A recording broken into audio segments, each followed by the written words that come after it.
शिव शिव शिव शिव शिव शिव शिव शिव शिव शिव शिव शिव नमः शिवाय। महाकाल के महात्म्य के प्रसंग में शिव भक्त राजा चंद्रसेन तथा गोप बालक श्री करके कथा। सूर्य कहते हैं, ब्राह्मणों, भक्तों की रक्षा करने वाले महाकाल नामक ज्योतिर्लिंग का महात्म्य भक्ति भाव को बढ़ाने वाला है। उसे आदर पूर्वक सुनो। उज्जैनी में चंद्रसेन नामक एक महान राजा थे जो संपूर्ण शास्त्रों के तत्वज्ञ, शिव भक्त और जितेंद्र थे। शिव के पार्षदों में प्रधान तथा सर्वलोक वंदित मणिभद्र जी राजा चंद्रसेन के सखा हो गए थे।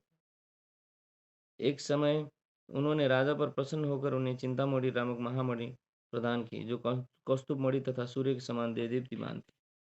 वह देखने, सुनने अथवा ध्यान करने पर भी मनुष्यों को निश्चय ही मंगल प्रदान करती थी। भगवान शिव के आश्रित रहने वाले राजा चंद्रसेन उस चिंतामणि को कंठ में धारण करके जब सिंहासन पर बैठते, तब देवताओं में सूर्य नारायण की भांति उनकी शोभा होती थी। नृपश्रेष्ठ चंद्रसेन के कंठ में चिंतामणि शोभा देती है। यह सुनकर समस्त राजाओं के मन में उस मणि के प्रति लोभ की मात्रा बढ़ गई और वे क्षुब्ध रहने लगे। तदनंतर वे सब राजा चतुरंगिणी सेना के साथ आकर युद्ध में चंद्रसेन को जीतने के लिए उद्यत हो गए। वे सब परस्पर मिल गए थे और उसके साथ बहुत से सैनिक थे। उन्होंने आपस में संकेत और सलाह करके आक्रमण किया और उज्जैनी को चारों ओर से घेर लिया। अपनी पूरी को संपूर्ण राजाओं द्वारा घेरी हुई देख राजा चंद्रसेन उन्हीं भगवान महाकालेश्वर की शरण में आए और मन को संदेह रहित करके दृढ़ निश्चय के साथ उपासना पूर्वक दिन रात अनन्य भाव से महाकाल की आराधना करने लगे। उन दिनों उस श्रेष्ठ नगर में कोई ग्वालिन रहती थी, जिसके एकमात्र पुत्र था। वह विधवा थी और उज्जैनी में बहुत दिनों से रहती थी। वो अपने 5 वर्ष के बालक को लिए हुए महाकाल के मंदिर में गई और उसने राजा चंद्रसेन द्वारा की हुई महाकाल की पूजा का आदरपूर्वक दर्शन किया। राजा के शिव पूजन का वह आश्चर्यमय उत्सव देखकर उसने भगवान को प्रणाम किया और फिर वह अपने निवास स्थान पर लौट आई। ग्वालिन के उस बालक ने भी वह सारी पूजा देखी थी, अतः घर आने पर उसने कौतूहलवश शिवजी की पूजा करने का विचार किया। एक सुंदर पत्थर लाकर उसे अपने शिविर से थोड़ी ही दूर पर दूसरे शिविर के एकांत स्थान में रख दिया और उसी को शिवलिंग माना। फिर उसने भक्तिपूर्वक कृत्रिम गंध, अलंकार, वस्त्र, धूप, दीप और अक्षत आदि द्रव्य जुटाकर उनके द्वारा पूजन करके मन कल्पित दिव्य नैवेद्य भी अर्पित किया। सुंदर सुंदर पत्तों और फूलों से बारंबार पूजन करके भांति भांति से नृत्य किया और बारंबार भगवान के चरणों में मस्तक झुकाया। इसी समय ग्वालिन ने भगवान शिव में आसक्त चित्त हुए अपने पुत्र को बड़े प्यार से भोजन के लिए बुलाया, परंतु उसका मन तो भगवान शिव की पूजा में लगा हुआ था। अतः जब बारंबार बुलाने पर भी उस बालक को भोजन करने की इच्छा नहीं हुई, तब उसकी माँ स्वयं उसके पास गई और उसे शिव के आगे आंख बंद करके ध्यान लगाए बैठा देख उसका हाथ पकड़कर खींचने लगी। इतने पर भी जब वह न उठा, तब उसने क्रोध में आकर उसे खूब पीटा। खींचने और मारने पीटने पर भी जब उसका पुत्र नहीं आया, तब उसने वह शिवलिंग उठाकर दूर फेंक दिया और उस पर चढ़ाई हुई सारी पूजा सामग्री नष्ट कर दी। यह देख बालक हाय हाय कर रो उठा। रोष से भरी हुई ग्वालिन अपने बेटे को डांट फटकार कर पुनः घर में चली गई। भगवान शिव की पूजा को माता के द्वारा नष्ट की गई देख वह बालक देव देव महादेव की पुकार करते हुए सहसा मूर्छित होकर गिर पड़ा। उसके नेत्रों से आंसुओं की धारा प्रवाहित होने लगी। 2 घड़ी बाद जब उसे चेत हुआ, तब उसने आंखें खोली। आंख खुलने पर उस शिशु ने कहा देखा, उसका वही शिविर भगवान शिव के अनुग्रह से तत्काल महाकाल का सुंदर मंदिर बन गया। मणियों के चमकीले खंभे उसकी शोभा बढ़ा रहे थे।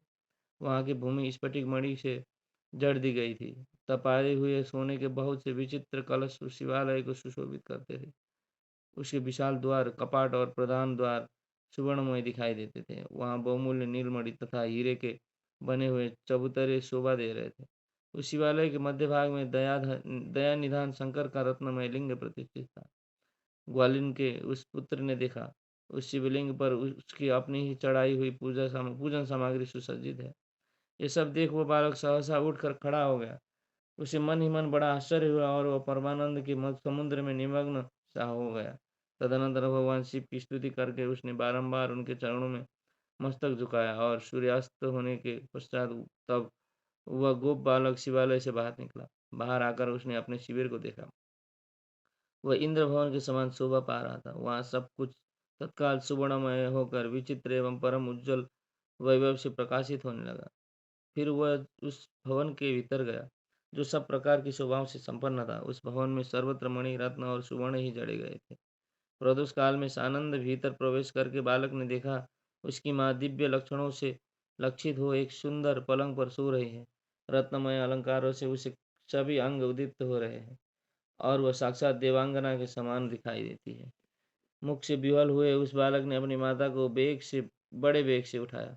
वह भगवान शिव की कृपा पात्र हो चुकी थी। ग्वालिन ने उठकर देखा, सब कुछ अपूर्व सा हो गया था। उसने महान आनंद में निमग्न हो अपने बेटे को छाती से लगा लिया। पुत्र के मुख से गिरिजापति की कृपा प्रसाद का वह सारा वृतांत सुनकर ग्वालिन ने राजा को सूचना दी, जो निरंतर भगवान शिव के भजन में लगे रहते थे। राजा अपना नियम पूरा करके रात में सहसा वहां आए और ग्वालिन के पुत्र का वह प्रभाव, जो शंकर जी को संतुष्ट करने वाला था, देखा। मंत्रियों और पुरोहितों सहित राजा चंद्रसेन वह सब कुछ देख परमानंद के समुद्र में डूब गए और नेत्रों से प्रेम के आंसू बहाते तथा प्रसन्नता पूर्वक शिव के नाम का कीर्तन करते हुए उन्होंने उस बालक को हृदय से लगा लिया। ब्राह्मणों, उसी समय वहाँ बड़ा भारी उत्सव होने लगा। सब लोग आनंद विभोर होकर महेश्वर के नाम और यश का कीर्तन करने लगे। इस प्रकार शिव का वह यह अद्भुत महात्म्य देखने से पूर्ववासियों को बड़ा हर्ष हुआ और इसी की चर्चा में वह सारी रात एक क्षण के समान व्यतीत हो गई। युद्ध के लिए नगर को चारों ओर से घेर कर खड़े हुए राजाओं ने भी प्रातःकाल अपने गुप्तचरों के मुख से वह सारा अद्भुत चरित्र सुना। उसे सुनकर सब आश्चर्य से चकित हो गए और वे और वहां आए हुए सब नरेश एकत्र हुआ आपस में इस प्रकार बोले, ये राजा चंद्रसेन बड़े भारी भारी शिव भक्त हैं, अतएव इन पर विजय पाना कठिन है। ये सर्वथा निर्भय होकर महाकाल की नगरी उज्जैनी की पालन करते हैं, जिसकी पुरी के बालक भी ऐसे शिव भक्त हैं। वे राजा चंद्रसेन तो महान शिव भक्त हैं ही। इनके साथ विरोध करने से निश्चय ही भगवान शिव क्रोध करेंगे और उनके क्रोध से हम सब लोग नष्ट हो जाएंगे। अतः इस नरेश के साथ हमें मेल मिलाप ही कर लेना चाहिए। ऐसा होने पर महेश्वर हम पर बड़ी कृपा करेंगे। सूत जी कहते हैं, ब्राह्मणों, ऐसा निश्चय करके शुद्ध हृदय वाले उन सब भूपालों ने हथियार डाल दिए। उनके मन से वैर भाव निकल गया। वे सभी राजा अत्यंत प्रसन्न हो चंद्रसेन की अनुमति ले महाकाल की उस रमणीय नगरी के भीतर गए। वहां उन्होंने महाकाल का पूजन किया। फिर वे सब के सब उस ग्वालिन के महान अभ्युदयपूर्ण दिव्य सौभाग्य की भूरी भूरी प्रशंसा करते हुए उनके घर पर गए। वहां राजा चंद्रसेन ने आगे बढ़कर उनका स्वागत सत्कार किया। वे बहुमूल्य आसनों पर बैठे और आश्चर्यचकित एवं आनंदित हुए। गोप बालक के ऊपर कृपा करने के लिए स्वतः प्रकट हुए शिवालय और शिवलिंग का दर्शन करके उन सब राजाओं ने अपनी उत्तम बुद्धि भगवान शिव के चिंतन में लगाई।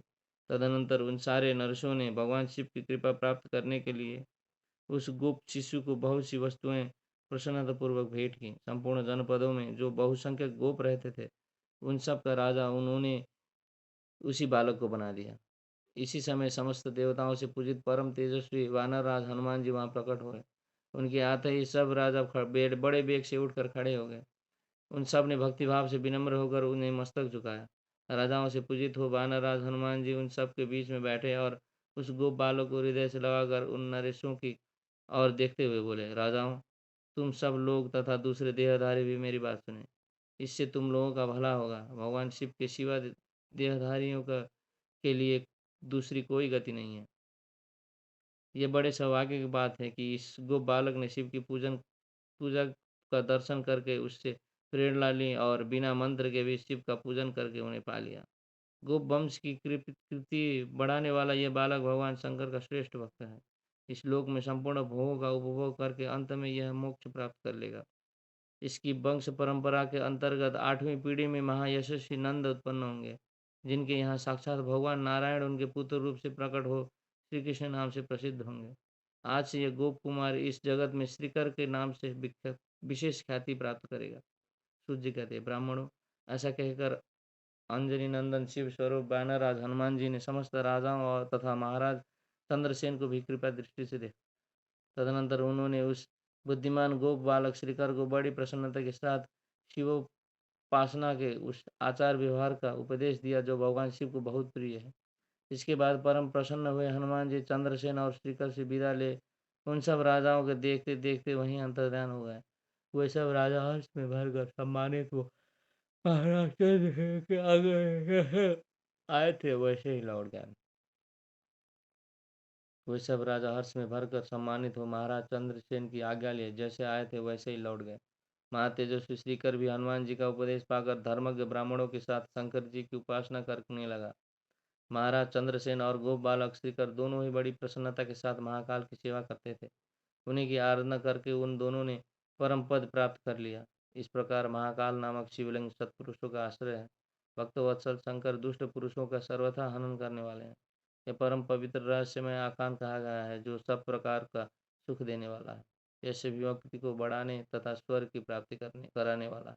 अध्याय 17 समाप्त। शिव शिव शिव शिव शिव शिव शिव शिव शिव शिव शिव नमः शिवाय।